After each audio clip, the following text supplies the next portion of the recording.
Welcome to Beyond the Call, where history, leadership, and heroism come alive.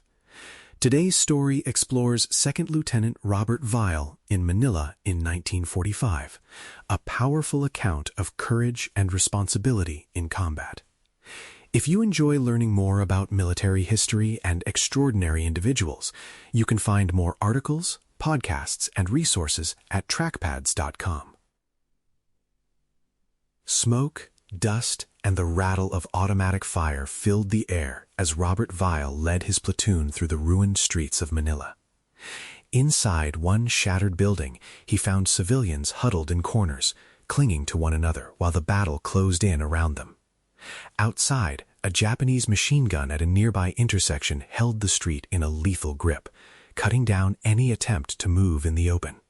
Before we continue, I want to mention the Medal of Honor book series that accompanies this work.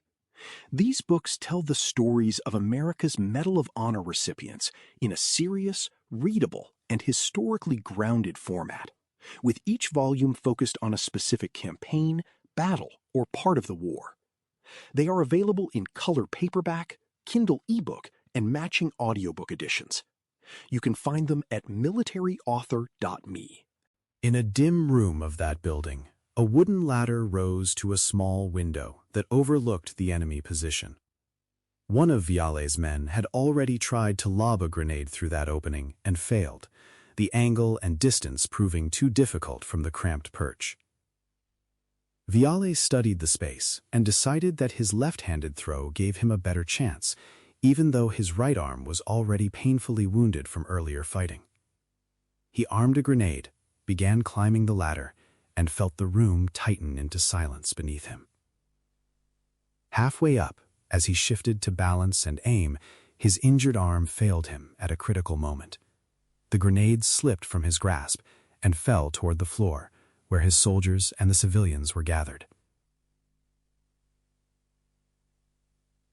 To understand how he reached that terrible instant, it helps to know the man behind the uniform. Robert M. Viale was born in a small community in Northern California, growing up among coastal towns shaped by timber work, fishing, and the long shadows of the Great Depression. He learned early that people in such places depended on one another, especially when times were hard. Friends and family later remembered him as steady and serious, the kind of young man who took responsibility without needing to be asked. Beyond the Call is the Monday feature of Dispatch, U.S. Military History magazine. In that spirit, his story speaks to the quiet habits of character that form long before a battlefield ever appears. When he joined the United States Army in the early 1940s, the world was already at war, and the American force he entered was rapidly expanding and changing. Training camps took civilians and shaped them into riflemen, squad leaders, and young officers, preparing them for an enemy whose tactics they had yet to see. Viale proved capable enough to be commissioned and eventually assigned to Company K of the 148th Infantry Regiment, part of the 37th Infantry Division. That division had already seen hard fighting in the Pacific, learning how to assault fortified positions in jungles and rough terrain. By early 1945, it was committed to the battle for Luzon, with Manila as a key objective in the push to liberate the Philippines. Urban combat in Manila was a brutal test, different from the jungles, but no less deadly. Streets were blocked by demolished buildings and craters, and enemy engineers used demolitions to channel advancing troops into zones covered by machine guns and mortars.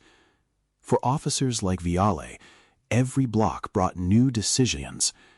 On the day of his final action, his company was ordered to seize a small bridge that controlled a vital route through the city. The span itself looked ordinary, but carefully sighted pillboxes covered it, turning the crossing into a trap for any unit that tried to rush it. As Company K moved toward the bridge, the first men to approach came under intense fire from 3 concrete pillboxes that dominated the approaches. The platoon was pinned, exposed in the street with little cover, and delay only increased the chance of artillery or mortar fire falling on their position. Viale understood that they could not simply wait for someone else to solve the problem. He organized a small assault group and used smoke grenades to create a thin curtain between his men and the enemy gunners. Under that fragile concealment, he led 2 soldiers across the open bridge, closing the distance to the nearest pillbox, where every step could have been his last. At close range, he placed grenades and explosives where they would do the most damage, silencing the first position through his own direct action. With help from a companion and a bazooka team he had called forward, he then turned to the remaining pillboxes that still threatened the crossing. During the fight, he was struck in the right arm, a wound that brought sharp pain and significant weakness. Medics treated him as best they could under fire, but he refused evacuation, knowing that his platoon still needed an officer who understood the situation on the ground. With the pillboxes destroyed and the bridge finally secure, he pushed his men onward, deeper into a city that was now burning in multiple directions. Beyond the bridge, the platoon advanced through streets framed by flames and falling debris. Their task was to clear enemy positions that threatened both their own company and neighboring units, as well as to secure routes that other formations would need. As they moved, they came under fire from a machine gun dug in at a street corner, its line of fire sweeping across the only practical route forward. Any attempt to charge the intersection would have exposed the soldiers to almost certain casualties. Viale chose instead to seek a different angle. He led his men into a nearby building, hoping to find a position where they could strike the gun without sacrificing lives in a frontal rush. Inside the building, shadows and dust replaced the glare of daylight, and every room posed its own unknowns. The platoon moved carefully, clearing spaces and searching for windows or vantage points that might offer a line of sight on the enemy position. In one room, they found Filipino civilians gathered in fear, their faces drawn and their arms wrapped around children and a few hastily grabbed belongings. The discovery added a new weight to the situation. These people were now under the direct protection of the platoon, their fate tied to every decision the soldiers made in the minutes ahead. Farther inside, Viale found the small window high on the wall that overlooked the street where the machine gun sat. A narrow ladder led up to it, and from that cramped perch, a well-placed grenade might reach the enemy position and break its hold on the intersection. One of his soldiers had already attempted the throw and failed, highlighting how unforgiving the angle and distance were. Viale weighed his options. He knew his left-handed throw was stronger and more accurate, even with his injured right arm hanging useless and painful. The platoon could not remain pinned, the civilians could not escape without silencing the gun, and time was not on their side. He decided to climb. Cradling an armed grenade in his good hand, he stepped onto the ladder and began to ascend toward the small rectangle of light. Below him, soldiers and civilians watched in tense silence, understanding that their next moments depended on his success. As he shifted his weight to balance and aim, his weakened right arm failed to support him. The grenade slipped from his grasp and tumbled back toward the floor, its fuse already burning away the last seconds. In that instant, the room changed from a place of fragile hope to one of immediate mortal danger. Viale dropped from the ladder, closing the distance to the grenade.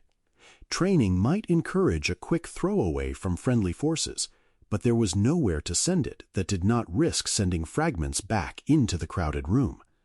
A doorway or window could not guarantee safety for the civilians or the soldiers gathered nearby.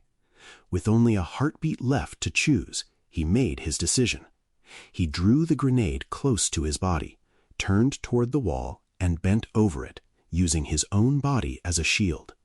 The blast tore through him and left him mortally wounded, but the men of his platoon and the civilians in that building survived the explosion that would otherwise have killed many of them. The Medal of Honor citation that followed condenses these actions into formal phrases that carry deep meaning. When it speaks of conspicuous gallantry and intrepidity above and beyond the call of duty, it captures a pattern of decisions rather than a single flash of bravery. His leadership at the bridge, his refusal to leave his platoon after being wounded, and his final act in the building all illustrate courage that exceeded what could reasonably be expected, even of a combat officer. The citation notes how the destroyed streets forced him to alter his route, how he personally led the assault across the bridge, and how he continued to direct his men after being hurt.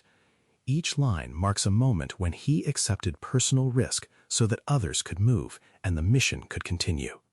When the citation describes finding no way to dispose of the grenade without endangering his soldiers and the civilians, it reflects the harsh arithmetic of that small room. He had only seconds to decide between trying to throw the grenade toward an uncertain exit or absorbing the blast himself. The final image of him holding the grenade against his body and bending over it as it exploded is simple and stark. It reveals a man who chose to die so that others would live, fully aware of what that meant. In turning abstract words into vivid reality, the citation preserves not just what he did, but the human cost behind it. The impact of his actions can be measured on several levels. Tactically, his assault on the bridge broke a defensive line that threatened to halt movement along a key route, allowing his company and others to continue the advance through Manila. Inside the building, his sacrifice preserved the fighting strength of his platoon and saved the civilians who had nowhere else to go. If he had acted differently, the explosion could have killed leaders, seasoned soldiers, and non-combatants in a single instant, delaying the mission and leaving scars far beyond the battlefield. Instead, his choice turned a likely catastrophe into a narrow escape that allowed the unit to carry on. Beyond tactics, his story offers enduring lessons about leadership and character. He consistently took responsibility for the hardest tasks, from leading the charge across open ground to climbing the ladder for the dangerous grenade throw. He showed initiative in navigating the demolished streets and finding alternative routes under fire rather than waiting for perfect guidance. Most importantly, he showed moral courage in his final decision, placing the lives of those around him above his own. These qualities remain relevant in any era, whether in combat, emergency service, or civilian leadership, because they speak to a willingness to accept risk for the sake of others. Robert M. Viale did not live to see the full liberation of Manila or the end of the war he helped fight. He died within minutes of the explosion and was later brought home to rest in his native Northern California, where his family and community mourned the loss of a son and brother. His Medal of Honor was awarded posthumously, ensuring that his name would stand among those whose actions define the highest standards of valor. In later years, a transport ship bore his name, carrying service members across the oceans and quietly honoring his memory each time it sailed. Today, his story lives on in unit histories, memorials, and the minds of those who study military history. For veterans, service members, and students of history, remembering Robert Viale means seeing more than a citation or a name on a wall. It means picturing a young officer in a smoke-filled room, wounded but still thinking of his men and the civilians at his feet. It means understanding how a chain of decisions on a single day in 1945 reflected years of character built in quieter times. And it means acknowledging that the freedoms and victories recorded in history books were purchased, in part, by choices like his. His life and sacrifice remain a powerful reminder of what it can mean to go beyond the call.